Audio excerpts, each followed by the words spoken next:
Irmãos, então nós estamos aqui mais uma vez, mais uma quinta. Eu estou vendo que tem uns rostinhos novos aqui, né?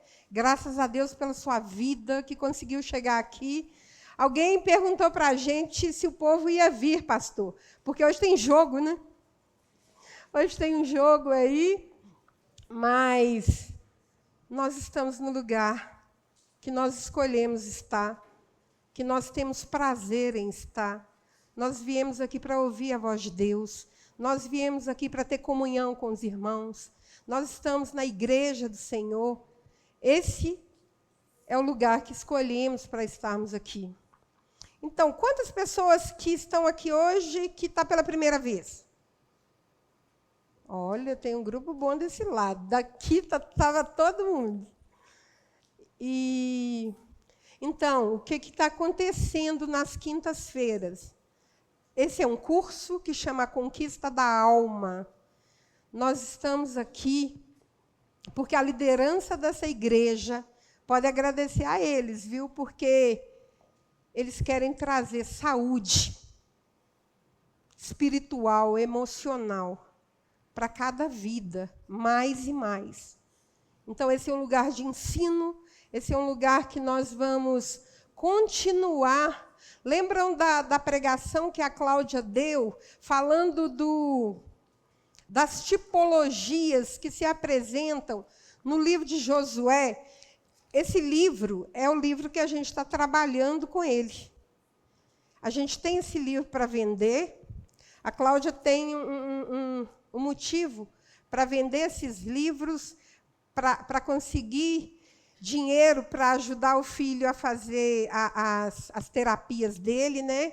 O Thomas é autista e está indo muito bem nas terapias, porque tudo indica que essa questão do autismo, que ainda tem muitas incógnitas, quando começar bem pequeno, consegue-se uma vitória muito grande nesse processo.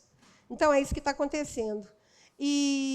Então, esse livro de Josué, nós temos ele ali atrás, a Cláudia está lá. E a gente fala das tipologias. Por quê? Porque Josué, ele sucede Moisés, não é isso? Então, a Bíblia fala, Josué, Moisés, meu servo, é morto. Então, agora é com você. E então entra Josué. Então, quando a gente vai estudar Josué, que vai conduzir o povo de Israel a uma terra prometida, essa terra prometida é Canaã. E a gente, fazendo a tipologia para as nossas vidas, Canaã simboliza a nossa alma. A terra de Canaã era boa ou ruim? Boa? E a nossa alma? Isso mesmo, a nossa alma é boa.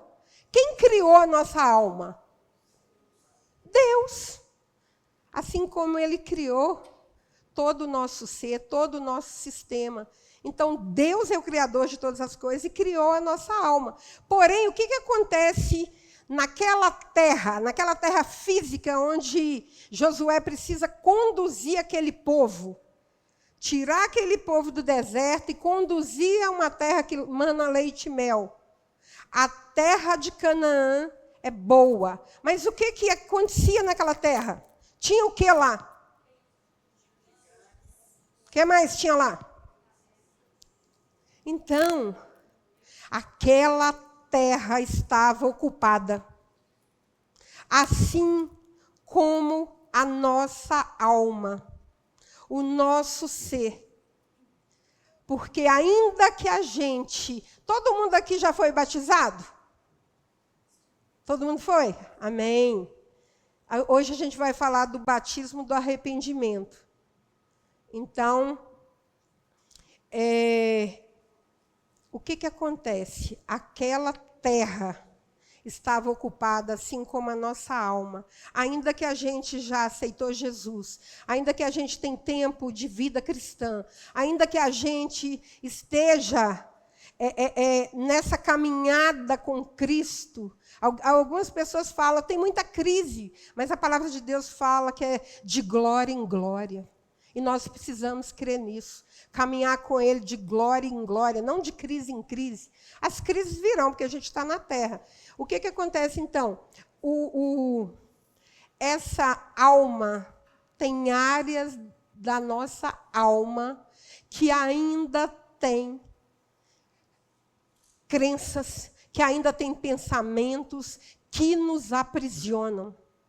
Ainda que a gente está caminhando no Evangelho e a gente ainda está buscando essa terra, assim como aquela terra. Então, nós temos um lugar para ir, tem uma terra prometida, tem uma vida prometida para nós. Não é essa vida em abundância que a palavra de Deus fala? Eu vim para que tenham vida e a tenham em abundância. Então, eu estou recapitulando um pouco aqui para os que não estavam aqui, para entender aonde que a gente quer chegar para essa conquista da nossa alma, essa conquista dessa vida abundante, que pode melhorar. A nossa vida espiritual, financeira, física, emocional, pode melhorar? Então, pode melhorar. Ainda que a gente já tenha vencido alguns gigantes, algumas fortalezas. Então, aí, a gente vai para o capítulo 1, e aí tem essa simbologia, tem a simbologia do Jordão, que a gente vai falar, essa travessia, mas também tem a tipologia de Josué, que conduz esse povo. E a tipologia de Josué é o Espírito Santo. Significando o Espírito Santo, quando a Bíblia fala que Deus falando para ele, aonde você colocar seus pés, a planta dos seus pés, vai ser abençoado. Deus vai fazer prosperar. Então, Josué conduz a esse povo, guiado pelo Espírito Santo e simbolizando o Espírito Santo. E aí a gente chega no capítulo 1. Como é que a gente derrota essa fortaleza de Jericó? A primeira, porque tem 3 fortalezas que a gente vai trabalhar. A fortaleza de Jericó, a fortaleza de Ai e a fortaleza de Gibeão, Cláudia? É essa. E aí a gente vai para essa fortaleza de Jericó. Para chegar em Canaã, nós temos que chegar em Jericó. Não tem como você fazer essa travessia que a gente vai fazer hoje sem entender que áreas da sua vida, que áreas da minha vida ainda estão precisando do Espírito Santo, colocar a planta dos pés dele e dominar essas áreas com a nossa permissão. Amém? Então, a gente entende que o propósito do capítulo 1 é quando Deus fala para Josué, para ele ser forte e corajoso. E fala para ele 4 vezes isso, ser forte e corajoso. E a gente tem repetido aqui, a Cláudia repetiu semana passada, que ser forte e corajoso não somente para derrotar os inimigos, para guerrear contra aquele inimigo, mas ser forte e corajoso para meditar na palavra de Deus. Ou seja, a primeira chave para derrotar essa fortaleza de Jericó é uma imersão na palavra de Deus. Uma vida devocional. Josué, eu e você, sermos fortes e corajosos, para ter ânimo, para se dispor a ler essa palavra, que é o nosso manual de vida. Porque nós sabemos que aqui tem tudo. Não é isso? Então, a gente entendeu que forte e corajoso para isso. Aí chega no capítulo 2. Quando chega no capítulo 2, é o mapeamento espiritual. Como é que eu vou identificar essa fortaleza? A gente tem uma ficha lá na IFOL que nessa ficha fala qual que é o seu principal problema. Então, eu deixo para vocês pensarem. Existe alguma situação, alguma crença, alguma fortaleza, algum pecado que ainda tem na minha e na sua vida que precisa ser vencido? E a gente precisa discernir. A Cláudia falou semana passada sobre a questão dos sintomas. Existem os sintomas. Por que a minha vida não anda? Vamos pegar, por exemplo, a vida financeira. Por que a minha vida financeira não deslancha? Por que eu quero comprar coisas e não consigo comprar? Por que eu tenho sonhos e não consigo realizar? E aí precisa fazer um mapeamento, precisa entender quais os princípios da vida financeira que a Bíblia traz para você entender que fortaleza é essa que está te impedindo de viver nessa área financeira. A área financeira que eu estou colocando é um exemplo. Tem várias áreas das nossas vidas que têm fortalezas, que têm impedimentos, que essas áreas não andam. A área de relacionamento, por exemplo, a gente atende pessoas, crentes, que já estão no 3º casamento. E a gente fica, meu Deus, né? Como é que é isso? Mas por quê? Porque não vive os princípios e vai repetindo o ciclo. E vai fazendo o que aconteceu lá no primeiro casamento, por exemplo. Não muda, não tem novas estratégias. E aí acontece que essa fortaleza insiste em caminhar.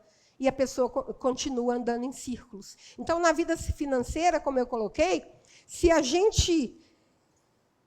eu e você não discernirmos a natureza dessa fortaleza, por que é que isso não acontece, a gente vai ver à luz da Bíblia, muitas vezes a pessoa não é constante no dízimo, nas ofertas. Ela não é constante, ela não tem esse compromisso, ela não tem essa responsabilidade. Então, ela tem o quê? Uma legalidade para que, nessa área da vida dela, as coisas não rompam. Então, vocês estão entendendo fortalezas nas nossas vidas que ainda nos impedem de chegar a esse lugar, a essa herança que a palavra de Deus fala, a essa vida depois da vírgula. Então, o capítulo 2, que foi dado semana passada, ele traz esse entendimento. Nós precisamos discernir a natureza externa, a natureza interna da fortaleza. Porque o que acontece muitas vezes, eu cheguei e cumprimentei o Marcos, e eu fiquei rindo, porque a Cláudia falou semana passada aqui, que às vezes na vida daquela pessoa tem aquela jericozona, e ele ficou rindo e falando, e agora eu olhei para ele e falei, nossa, eu lembrei de você, que você ficou rindo da jericozona. Sabe aquela pessoa que tem uma situação na vida dela, que todo mundo vê, mas ela não vê. Ela não consegue enxergar.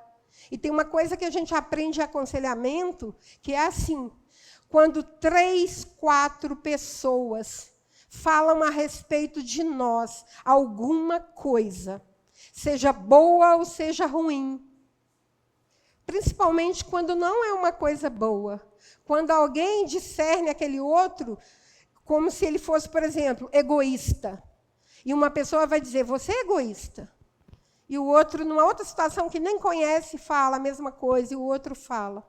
Irmãos, nós precisamos ser humildes, nós precisamos olhar para dentro de nós e discernir o porquê daquele comportamento que as outras pessoas veem e a gente não vê.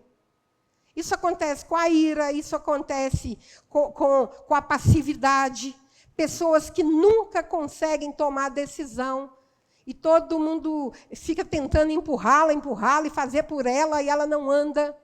Vocês entendem essa situação? Então, é dentro dessas fortalezas, e cada um de nós, né, o Salmo 139, ele fala, sonda-me, ó Deus, e conhece o meu coração. E Deus, e vê se há em mim algum caminho mau, e guia-me pelo caminho eterno. Então, nós podemos pedir ao Senhor para nos sondar e nos mostrar qual é a fortaleza que ainda existe. Tem pessoas, irmãos, que é altamente religioso. Tem uma religiosidade tão grande, não consegue estender graça, vive na lei, vive, sabe? E aí o outro percebe e essa pessoa não quer mudar. Então, nós estamos aqui, conduzindo esse seminário para trazer esse entendimento de que tem uma terra, uma herança, uma promessa para cada um de nós. E para chegar lá, nós precisamos entender o que nos impede de chegar. Então, essa é a segunda chave. Porque o que a gente precisa entender? Que áreas ainda da nossa vida estão escuras. Que são os porões da nossa alma. Que ninguém sabe, que ninguém vê. E a gente, às vezes, não quer que nem Deus... Essa área eu não entrego ao Senhor, porque essa área aqui é um negócio meio assim. Vocês estão me entendendo? Então, é dentro dessa linha. E o Espírito Santo de Deus quer nos levar a uma vida vitoriosa e quer nos tirar desse lugar. Amém? Desse lugar de cativeiro. Desse lugar que nos impede chegar na herança de Deus. Porque quem que vai nos impedir? Nós mesmos e o nosso inimigo. Vai nos impedir de herdar os frutos da terra prometida. Então, hoje, a gente vai falar dessa terceira chave. Essa chave é muito significativa, do arrependimento. Porque se eu não me arrepender do meu pecado, do meu comportamento, das minhas faltas, das minhas falhas, eu não vou chegar a lugar algum. Não tem como você chegar onde Deus quer que você chegue sem ter um verdadeiro, um genuíno arrependimento. E hoje, então, nós vamos falar sobre esse tema. E a gente vai falar da travessia do Jordão. Então, essa terceira chave, o arrependimento. Então, vamos lá. Roberto, pode... Oh, desculpa, está aqui. O que acontece?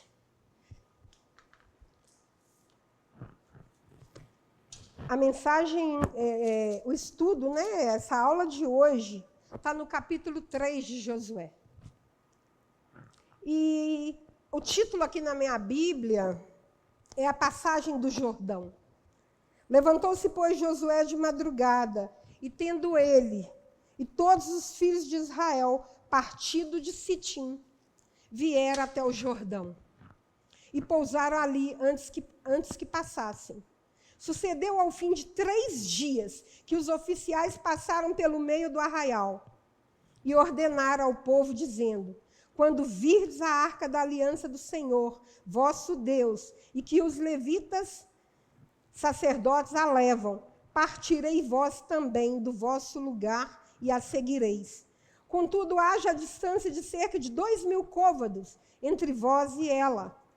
Não vos chegueis a ela, para que conheçais o caminho pelo qual haveis de ir, visto que por tal caminho nunca passastes antes.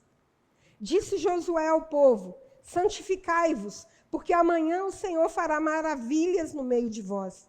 E também falou aos sacerdotes, dizendo: levantai a arca da aliança e passai adiante do povo. Levantaram, pois, a arca da aliança e foram andando adiante do povo. Então, disse o Senhor a Josué: hoje começarei a engrandecer-te perante os olhos de todo Israel, para que saiba que como fui com Moisés, assim serei contigo. Tu, pois, ordenarás aos sacerdotes que levam a arca da aliança, dizendo: ao chegardes à borda das águas do Jordão, parareis aí. Então disse Josué aos filhos de Israel: chegai-vos para cá e ouvi as palavras do Senhor vosso Deus.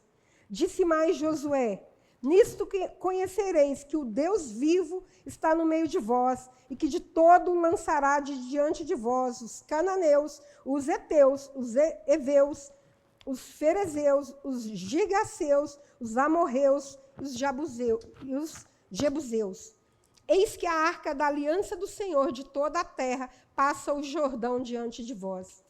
Tomai, pois, agora 12 homens das tribos de Israel, um de cada tribo, porque há de acontecer que assim que as plantas dos pés dos sacerdotes que levam a arca do Senhor, o Senhor de toda a terra, pouse nas águas do Jordão, serão elas cortadas, a saber, as que vêm de cima e se amontoarão. Tendo partido o povo das suas tendas para passar o Jordão, levando os sacerdotes a arca da aliança diante do povo, e quando os que levavam a arca chegaram até o Jordão, e os seus pés se molharam na borda das águas, porque o Jordão transbordava sobre todas as suas ribanceiras, todos os dias da cega. Pararam-se as águas que vinham de cima, levantaram-se no montão, muito longe da cidade de Adã, que fica ao lado de Sartã, e as que desciam o mar da Arabá, que é o mar salgado, foram de todo cortadas. Então passou o povo defronte de Jericó. Porém, os sacerdotes que levavam a arca da aliança do Senhor pararam firmes no meio do Jordão, e todo Israel passou a pé enxuto, atravessando o Jordão. Essa é a palavra para esse estudo.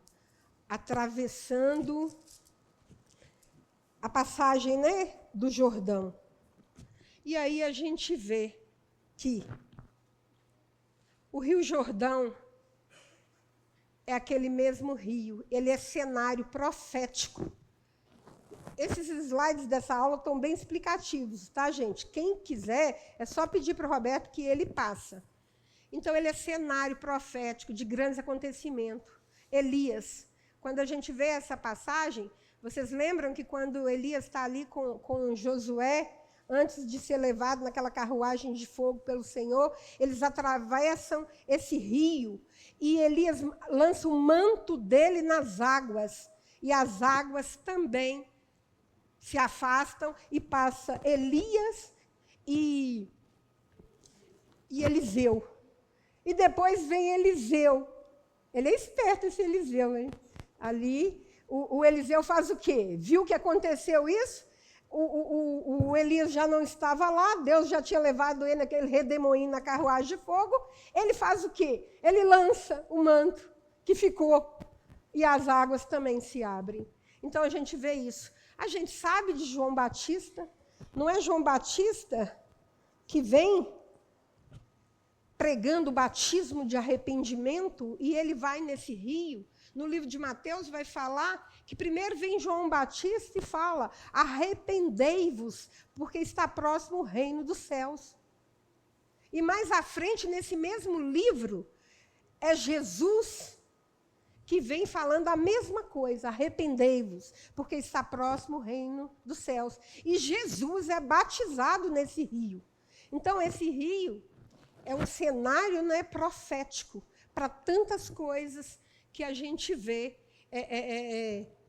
no acontecimento, tudo tendo milagres. E o que vem quando Jesus é batizado? Não vem aquela pomba, o Espírito Santo não vem em forma de pomba? E uma voz que vem do céu fala o quê? O que vocês lembram disso? Falam alto. O que fala? Aleluia. Então, quando ele é batizado ali e ele se ergue daquelas águas, essa voz confirma o ministério de Jesus. E falando: em quem, esse é meu filho amado, em quem me agrado, em quem tenho nele prazer, em quem me comprazo.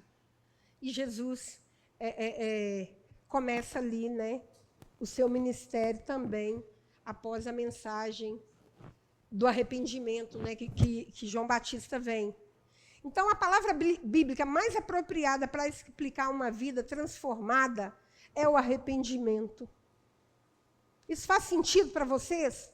Uma vida transformada. Antes a velha natureza, antes uma vida que fazia o que queria, que o seu desejo as governava. Mas agora, quando eu entendo, porque o batismo é o quê? Uma das coisas que simboliza o batismo é morrer para o mundo. e viver para o Senhor, viver glorificando a Deus e o reino de Deus. Então, quando a gente vai falar desse Jordão, a gente vai entender que esse Jordão significa também, no sentido espiritual, o fim de um ciclo. A travessia marca o fim de 40 anos de uma vida escrava, de uma peregrinação no deserto. Aquele tempo de provação, aquele tempo de disciplina e purificação para Israel. Mas do deserto para a promessa. E o Jordão separava ali o deserto da terra prometida. Então, qual que é o Jordão? O que tem te separado dessa terra? Então, o Jordão é o limite dessa mudança. Ele vai significar o quê? Obstáculo. E naquele momento ali, quando a Bíblia diz que, naquele tempo, aquele rio, ele estava super cheio. Ele transbordava nas ribanceiras. Então, era um grande ou um pequeno obstáculo? Um grande obstáculo. E mesmo assim, quando eu olho para a minha vida, quando você pode olhar para a sua vida e ver um obstáculo grande e que você acha que não vai conseguir vencer, você pode pensar, naquele tempo o povo precisou ter fé e obediência para vencer esse obstáculo, para chegar nesse lugar da promessa. Então, aí a gente vem falando do arrependimento. Então, o convite para mim e para você hoje, tem um convite para nós. Atravesse o seu Jordão. Atravesse o seu Jordão. Se você já atravessou, mas tem áreas na sua vida e que você se sente parado espiritualmente, Deus te chama a avançar novamente e seguir, e não desistir, e estar com Ele. E aí a gente vê a questão do Jordão, simbolizando esse obstáculo, mas também simbolizando milagres que a gente vai ver, como a gente ouviu aqui na palavra. Passou muito aqui. Apertei forte. Então, o que a gente estava falando do batismo, que está implícito no conceito de batismo, uma profunda experiência de morte e ressurreição. Mas a gente está falando desse arrependimento. E para a gente entender esse arrependimento, antes da gente entrar no que é no grego a palavra, o que significa o arrependimento, vamos fazer o contrário, vamos conversar sobre o que não é o arrependimento. O que o arrependimento não é? Uma das coisas que a gente sabe que o arrependimento não é convicção de pecado, simplesmente. Ele está implícito no conceito para eu chegar nesse lugar de arrependimento. Mas tem muita situação e muitas pessoas vivem isso. Elas têm convicção de que estão em pecado. Elas sabem que é pecado. Elas sabem que isso contraria a vontade de Deus. Elas sabem que isso não agrada a Deus. Então, arrependimento não é simplesmente eu saber que isso não agrada a Deus. Não é só isso. A pessoa sabe, mas ela não se arrepende. Ela não se arrepende, mas ela tem essa convicção. E também arrependimento não é uma confissão de pecado, simplesmente. Também faz parte do processo de arrependimento a confissão do pecado. É trazer esse pecado para a luz. Mas muitas pessoas, nessa área de aconselhamento a gente vê infelizmente, pessoas querendo abrir a vida delas, querendo achar outras pessoas para falar o que está acontecendo com elas. Mas elas simplesmente querem falar, confessar o que ela está fazendo. Mas ela não quer deixar. E o que a gente entende no arrependimento? A palavra de Deus fala em Provérbios, eu esqueci a referência, mas aquele que encobre a sua transgressão, ele jamais prosperará, não é isso? Mas aquele que confessa e deixa, exato, ele alcançará a misericórdia. Então, está vendo como que o arrependimento tem a ver com essa confissão? Mas simplesmente confessar não faz dessa pessoa alguém arrependido. Ela, às vezes, quer se livrar dessa culpa, ela, às vezes, quer compartilhar isso. Essa semana passada, eu ouvi uma pessoa dizer, olha, eu estou numa situação assim, assim, assim. E eu falei, e você entende o que é isso que você está fazendo? Sim. Mas você quer continuar? Uhum. Então, o arrependimento, como eu falei, não é simplesmente convicção e nem só confissão, mas ele é uma mudança. Arrependimento no grego é metanoia, ou seja, meta é mudança no grego, e noia, mente. Portanto, é o quê? Uma mudança de mente. Parece muito com a conversão, né, pastor? Uma mudança de rota, uma mudança de mente. Então, para que eu alcance esse lugar da promessa, eu preciso ter uma mudança de mente. E eu só vou conseguir isso se eu tiver alicerçado nessa palavra. Porque a Bíblia fala que os pensamentos de Deus são mais altos que os nossos. Não é isso que fala? São mais altos. E o que tem que ocupar o nosso pensamento? Tudo que é verdadeiro, tudo que é puro, tudo que tem louvor. É isso que tem que ocupar o nosso pensamento. Então, se a gente não tem essa transformação, essa metanoia, nós não vamos destruir as fortalezas. Nós não vamos tirar esse obstáculo que nos impede de chegar nessa promessa. Porque o elemento essencial para a destruição de fortalezas também é a terceira chave, né? O arrependimento. É o arrependimento, então, essa mudança de mente. É Provérbios 28 e 13 que fala o que encobre as transgressões. Quando a gente vê aquele texto da mulher pega em adultério, e Jesus fala ao final ali, que ele diz que nem os acusadores dela, os acusadores foram embora, mas ele também não ia condenar. Ele diz, eu não te condeno, né? A gente sabe essa história, eu não preciso voltar. Mas ele fala o que com ela?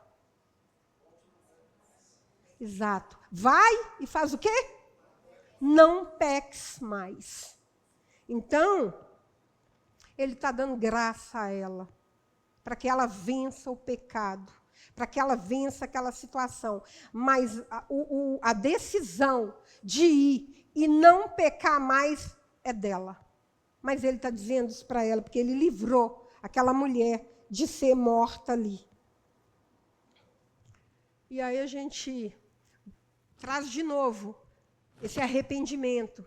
Ou seja, a travessia no Jordão é quando morremos para as crenças.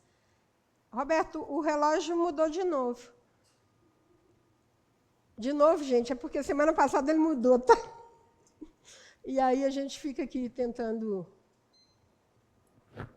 ver o tempo, mas é isso.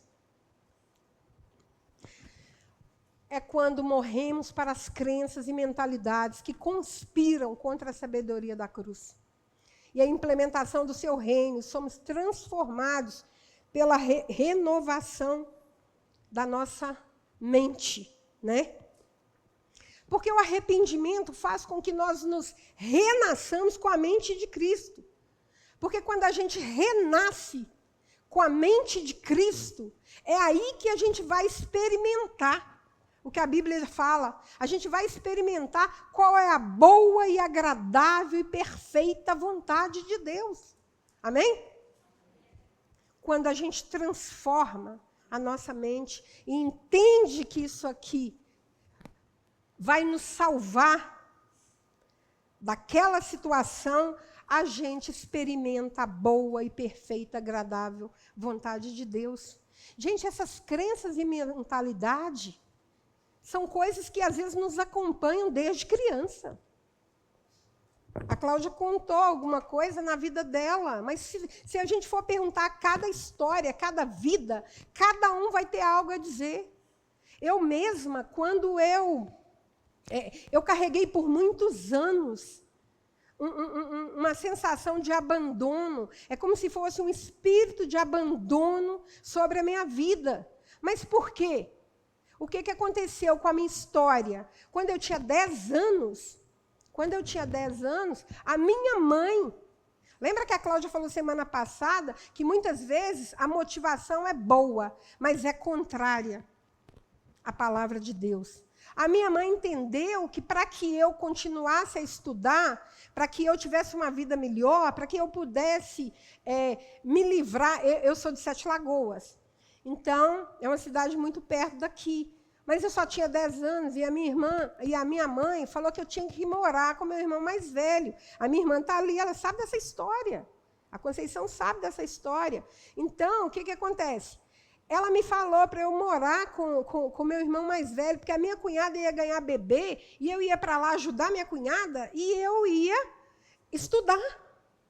Entende? Mas eu só tinha 10 anos, e uma criança com 10 anos, ela não quer sair de perto da mãe, porque tem essa motivação da mãe, essa ideia boa de fazer isso. E aquilo me perseguiu por anos. Aquela crença de que, se a minha mãe me abandonou, qualquer pessoa vai poder me abandonar. E o que aconteceu comigo? Eu passei por 5 casas da minha família. Ia para uma casa, sempre aquele espírito me acompanhando, aquele pensamento, aquela crença. Até quando eu vou ficar aqui? Até quando eu vou ser útil ou não para ficar nesse lugar? E aquilo, até que a última casa foi a casa da Ação. Está ali a São José Maria ali. A Ação não era nem casada ainda, quando ela me chamou para morar na casa dela. E eu fui morar lá. E nessa época ali, Roberto já tinha se convertido aqui na igreja, e ele já estava falando do que ele estava vivendo aqui. E eu vim e me converti. E quando eu me converto aqui, é que eu começo a entender a palavra de Deus, que ele fala que ele jamais vai nos abandonar. Não é isso que a palavra de Deus fala? Eu tampouco jamais, ainda que a mãe, né, te abandone, eu jamais vou te abandonar. E eu carreguei essa crença. E se eu não tivesse me convertido, se eu não tivesse tido a minha mente transformada, eu poderia estar até hoje com essa sensação de abandono. Então, são crenças que estabelecem nas nossas vidas, nas nossas mentes, que nos limitam, que nos aprisionam, que nos tiram do propósito que Deus tem para nós. E aí atrasa esse processo, quando isso acontece. E quando eu fui entender tudo isso, morando na casa da minha irmã, que foi a última casa que eu morei, eu só saí de lá, eu fiquei 10 anos, não foi isso? 10 anos na sua casa. Ela me acolheu ali, e eu só saí de lá quando eu casei. Entende? E hoje eu estou na base de Jocum de Contagem, e eu já fui para Curitiba, e tem 21 anos que eu moro dentro de uma base missionária. Em Curitiba eu morava dentro de uma base missionária, aqui eu moro dentro de uma base missionária com meu filho. Mas eu entendi que eu precisava me livrar daquela crença, daquele sentimento, daquela coisa gigante que vinha sobre mim, e que algum momento eu ia ser abandonada.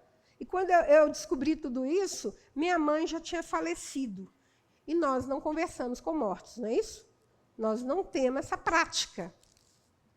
Mas, em todo o meu processo, eu fui pedindo a Deus e pessoas me ajudando.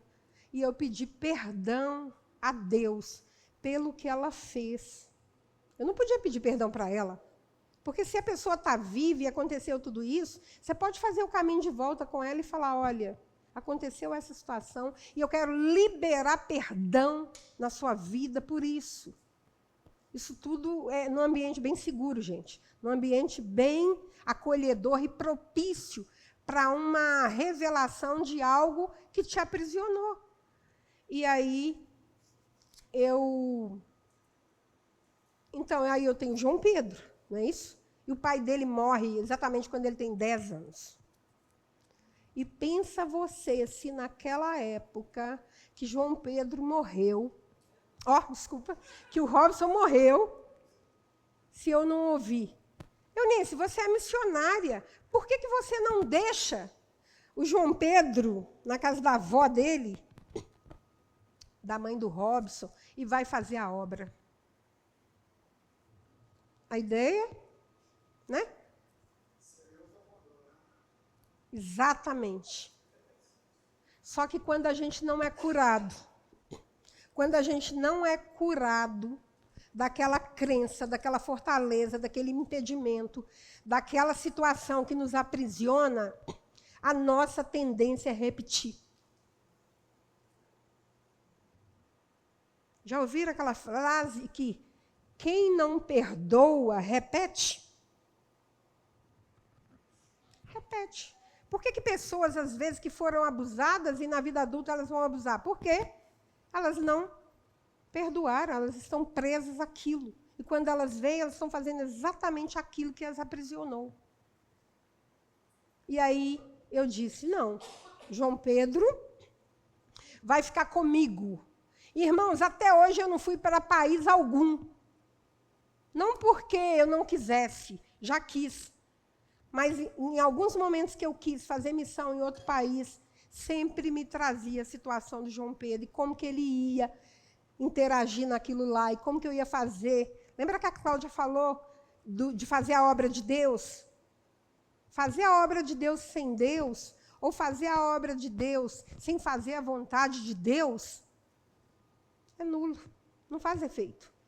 Então, hoje eu já viajo com a Cláudia, a gente sai aí por uma semana e vai, o Thomas é pequenininho e vai junto, mas João Pedro está grande, ele fica na base protegido e está aí. Mas eu tive essa crença, isso me limitou, isso me colocou medo, isso me paralisou por um tempo. Então, nós não podemos ficar nesse lugar. Nós precisamos achar pessoas, achar um tempo para a gente expor o que está dentro de nós, para pessoas confiáveis nos ajudar a nos libertar dessas fortalezas, dessas prisões. Vocês estão entendendo isso? Então, é por aí. E aí a gente, então, fala que essa transformação vem de dentro para fora, de fora para dentro. Assim como eu fiz com meu filho e não repeti a mesma coisa que fizeram comigo. E a gente passa para esse lugar aqui. O lugar da humilhação. O que isso significa?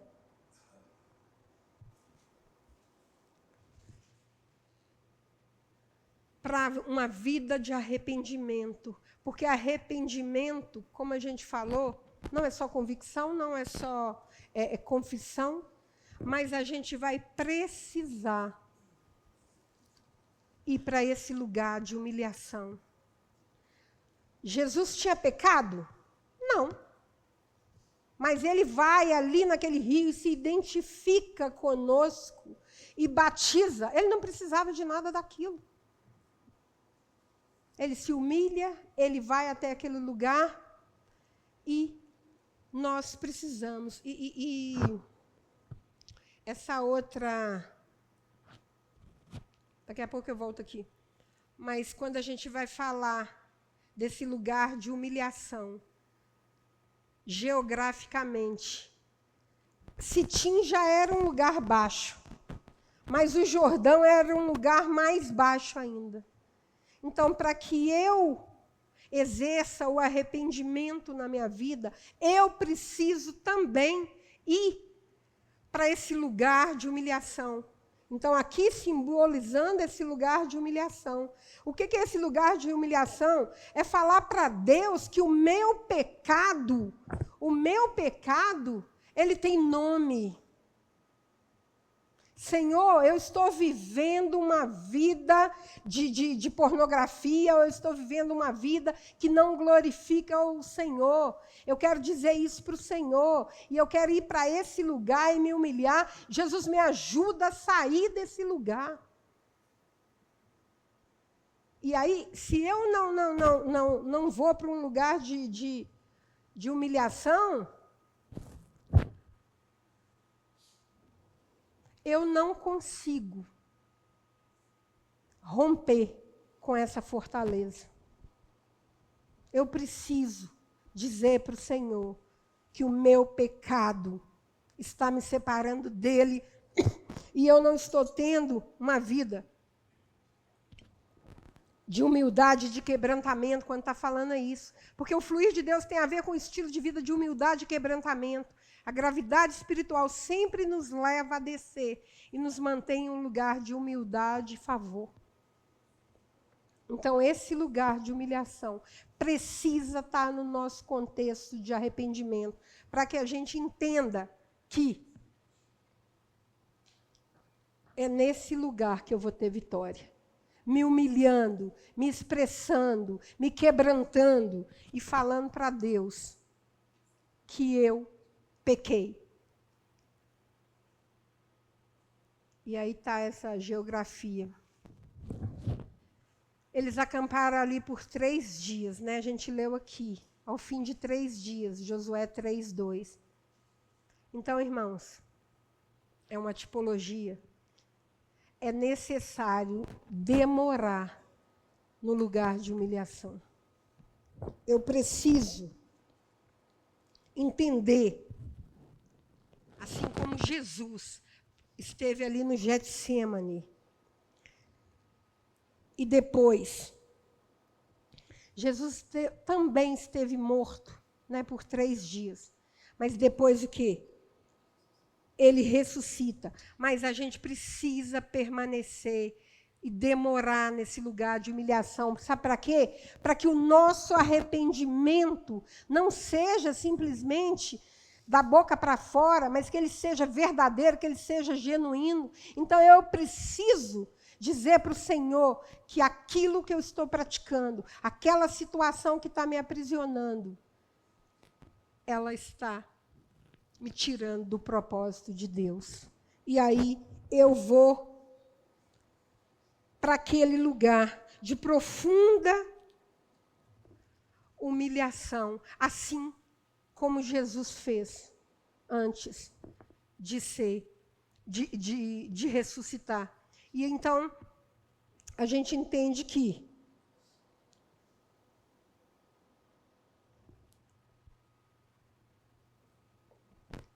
a terra de Canaã, a terra prometida, a nossa vida prometida, ela tem um ponto de entrada. E aí ele vai dizer que humilhação e arrependimento estão associados à vitória, à fortaleza de Jericó. Por quê? Porque o povo passou defronte de Jericó. E Jericó era o quê? A fortaleza. E eles passaram, aquela localização estava lá na frente de Jericó. E aí, a gente vê que nem você, nem eu, nós não entramos na terra evitando a fortaleza. Mas nós, obrigatoriamente, nós precisamos enfrentar a fortaleza. Nós precisamos reconhecer profundamente Nós precisamos ir para aquele lugar de humilhação e o pecado que eu estou cometendo, a fortaleza que ainda está me prendendo. Eu tenho uma convicção de pecado tão grande que eu vou dizer para o Senhor, eu não faço mais. Eu não faço mais isso. Eu não sei qual que é a sua fortaleza. Eu não sei o que está impedindo de você ter uma vida frutífera e vitoriosa diante do Senhor. Mas nós sabemos que, quando a gente enfrenta esse pecado, essa fortaleza, com o nome, não dizendo, hoje em dia as pessoas associam muito o pecado como um problema. A pessoa tem um problema. E nós sabemos que é um pecado que ela tem. E aí, a gente consegue entender que, para a gente ter essa vitória, nessa fortaleza de Jericó, na fortaleza da sua vida, nós precisamos enfrentar essa fortaleza. Tem muita gente que não quer conversa, não quer falar sobre isso. Eu já atendi muitas pessoas que, no começo, eu não quero falar sobre isso. Mas, como é que a gente vai achar e ajudar essa pessoa a chegar na raiz do problema dela, se ela não tem essa convicção, esse arrependimento de dizer que eu preciso confrontar isso? Uma vez eu estava atendendo uma pessoa que era uma líder espiritual muito ousada na sua terra e com muita gente sob a liderança dela. E ela falou para mim assim, olha, eu perdi meu pai, então eu não estou muito bem. Eu falei, não, tudo bem, se você quer deixar para outro dia, ok? Ela falou, não, vamos conversar. E ela falou que ela tinha pedido à filha dela para escrever no braço dela aqui, nesse antebraço aqui, ó, nesse lugar, o nome do pai dela. Aí eu estava ouvindo ela e tudo, e ela falou assim, sabe o que vai acontecer agora? Eu tenho uma neta de 2 anos. E essa neta, eu vou dizer para minha filha, para colocar o nome do meu pai, do avô dela, também na pele dela. Tatuar, né? A questão.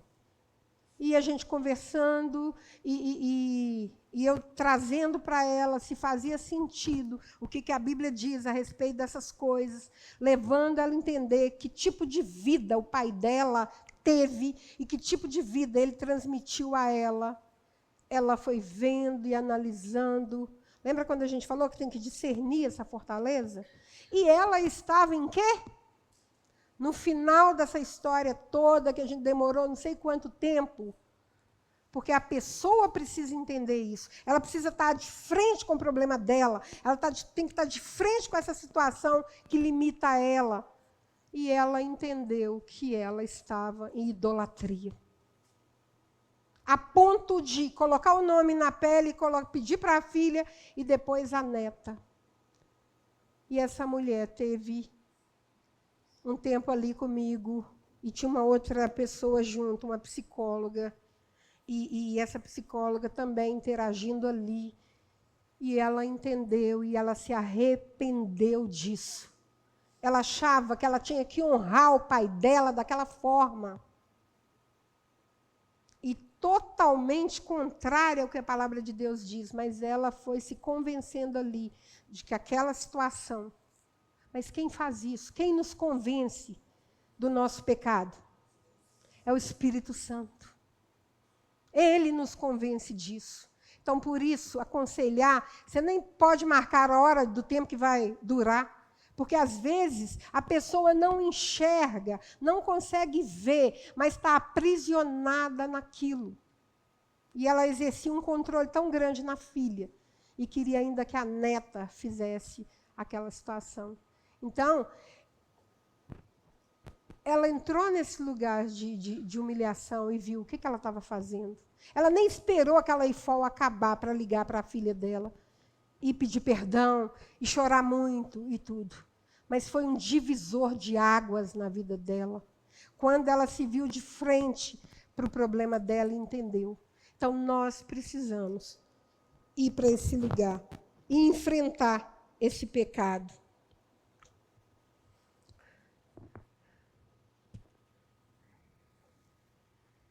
Aqui está dizendo que é um resuminho do capítulo 1 e capítulo 2, né?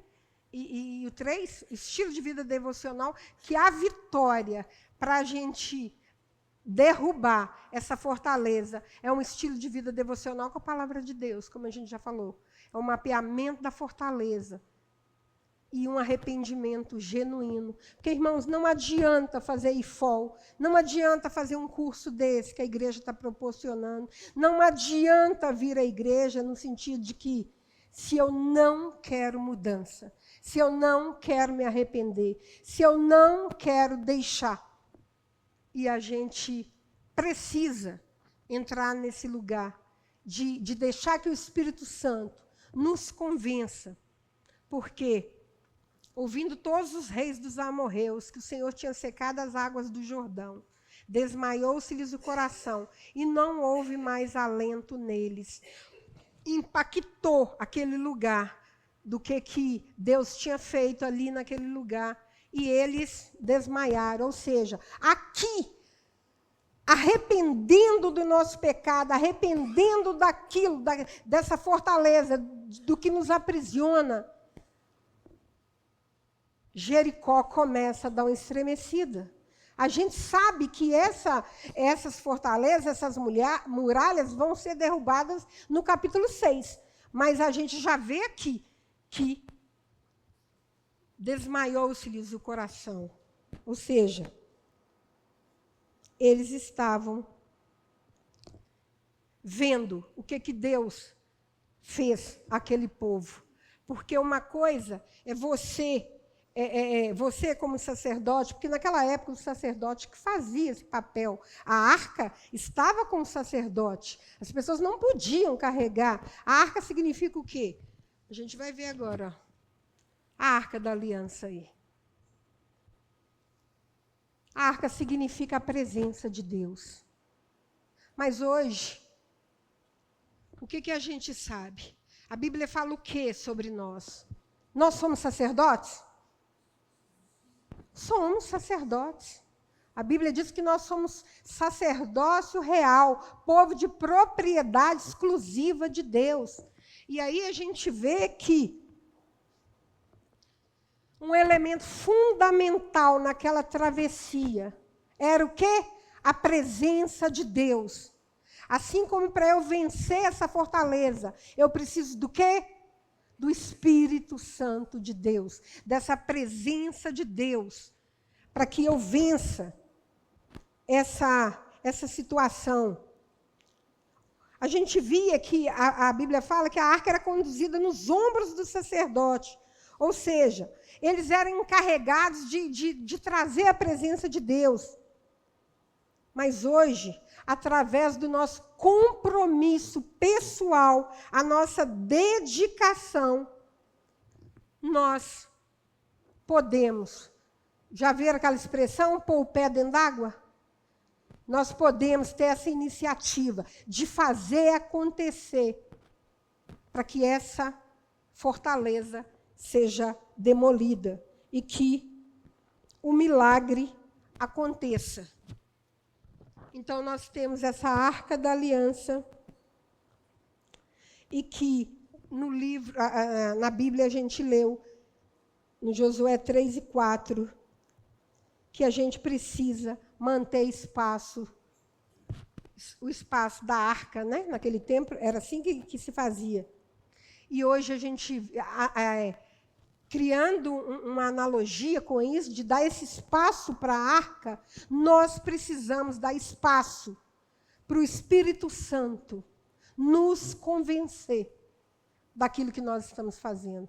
Nós precisamos tomar essa distância para que a gente seja convencido pelo Espírito Santo a derrubar essas fortalezas e mudar o nosso estilo de vida em algumas áreas da nossa vida. Nós precisamos convidar o Espírito Santo a fazer isso. Por quê?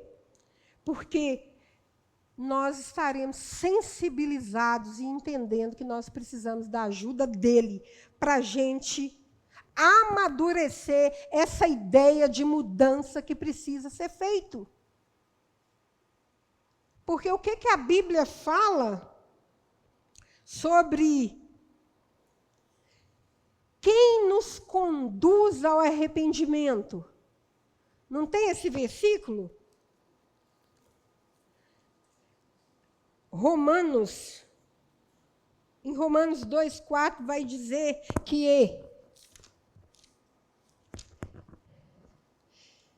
é a bondade de Deus que nos conduz ao arrependimento.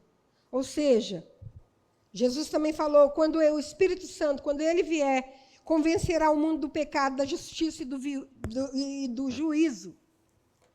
Então, o verdadeiro arrependimento, ele começa com uma ação divina. É a bondade de Deus que nos conduz ao arrependimento. Ele nos ajuda a nos arrepender dessas obras mortas que Tiago fala. Ele nos ajuda a nos arrepender de coisas que, às vezes, é muito difícil. Tem pessoas que vêm para a igreja com vício de cigarro ou de outras coisas por 20, 30 anos. E, muitas vezes, instantaneamente, elas recebem essa graça e deixam de acontecer isso. Por quê? Porque essa presença de Deus está tão próxima. E essa pessoa decide a largar isso, decide a não fazer mais, que ele vai ter vitória sobre o pecado. Então, é possível, com a ajuda de Deus, nós irmos para esse lugar de arrependimento, dar espaço para o Espírito Santo. Eu lembro que, acho que a Nájila vai lembrar disso no King's Kids, que vai fazer o coração limpo. Como é que é isso, Nájila, que faz o coração limpo? Você lembra? Aham. Todo mundo está ouvindo a Nájila? Fala, Nájila. Lembra aí do que você aprendia lá. A gente ora, pede a Deus para sondar o nosso coração. Sim. E depois... Aí confessa. Sim. E ora arrependendo. Isso é com criancinha e com adolescentes, né? Vocês trabalhavam com kings. E depois veste a armadura. Está vendo que interessante essa dinâmica? Porque nós temos pecado. Nós temos situações que Deus sabe que é difícil a gente eliminar aquilo e sair daquilo. Aí você faz o coração limpo. Lembram dessa dinâmica que a Nájila e Francinaldo faziam no King's Kids? Com as crianças, de fazer um coração limpo. Para que o Espírito Santo te mostre o que está errado. O que está te impedindo? O que está não te deixando chegar naquele lugar? E aí você vai fazer esse coração limpo. E você vai ter a decisão de mudar. Porque um dos maiores segredos da nossa vida espiritual, ele se alicerça nesse conceito de arrependimento.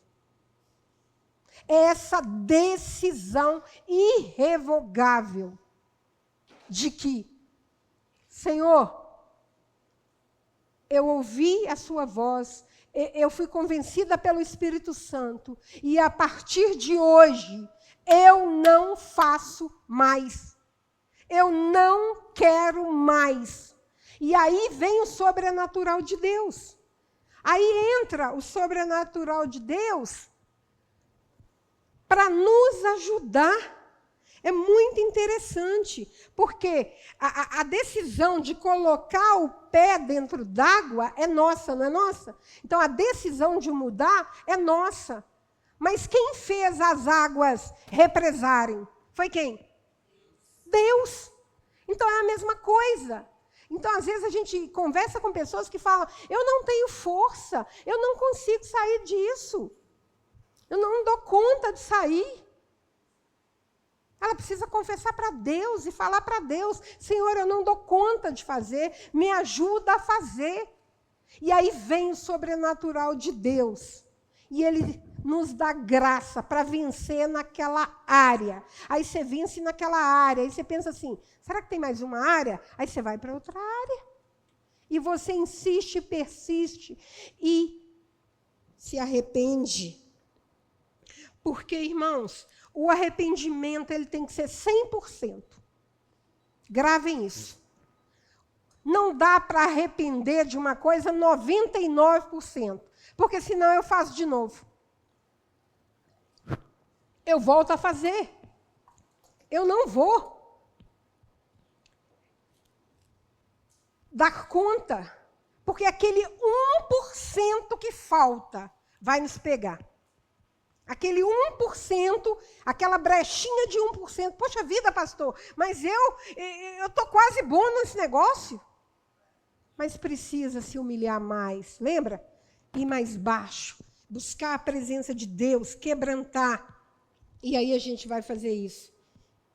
Então,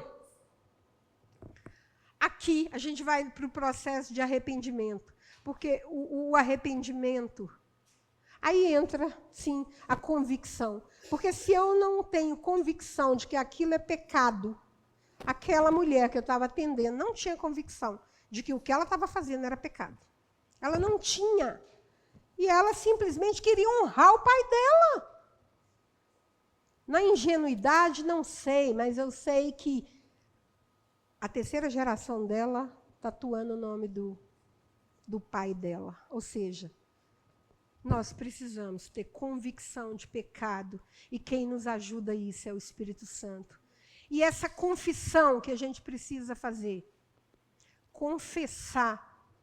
O que Tiago fala? Confessai os nossos pecados, as nossas faltas, uns aos outros, para que a gente seja o quê? Curado. Não é para que a gente seja exposto. Não é porque a gente quer falar sobre isso. Não.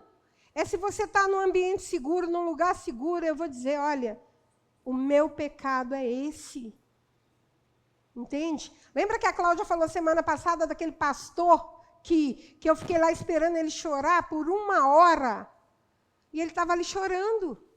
E ele estava fazendo a obra de Deus. Ele estava fazendo. Aí ele falou para mim que a mulher dele tinha 3 meses que estava em outro estado. Mas por quê? Porque ela disse que não aguenta mais eu viajar tanto. E aí a gente foi conversando, e conversando, e conversando.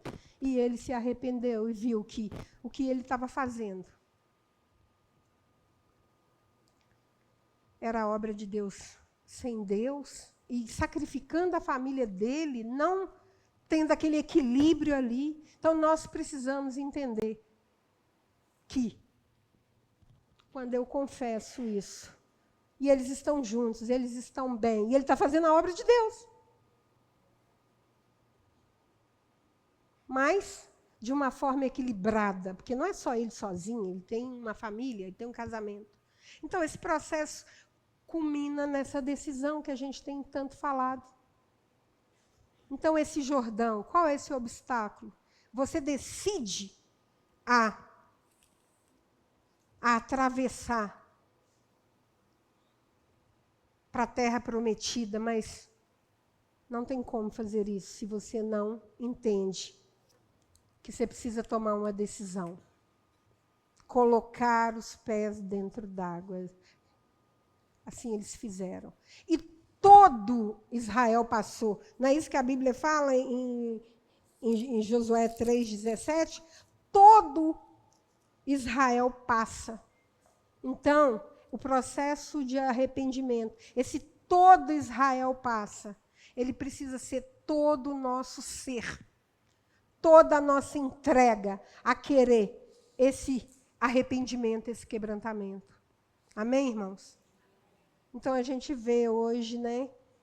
Tem 1 minuto agora, que essa chave para vencer a Jericó, essa fortaleza, é o arrependimento.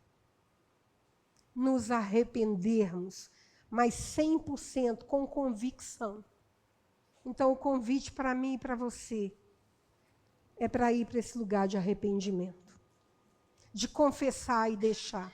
De confessar para ser curado, de expor, de ficar de frente, ao nosso pecado, à nossa fortaleza, para que a gente consiga caminhar nessa conquista de buscar essa vida vitoriosa em Cristo. É possível.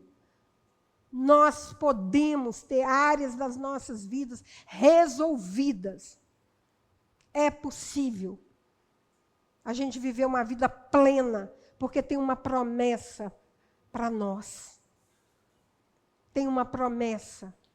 E para chegar nessa promessa, eu preciso fazer a minha parte. Porque o Senhor, Ele já fez a dele, inclusive. Amém? Nós podemos finalizar, pastor, esse momento com uns orando pelo outro. Você pode ficar de pé e a gente ter esse tempo. Você vai orar para o seu irmão que está do seu lado, pedindo para o Senhor, para levar ele para esse lugar de arrependimento.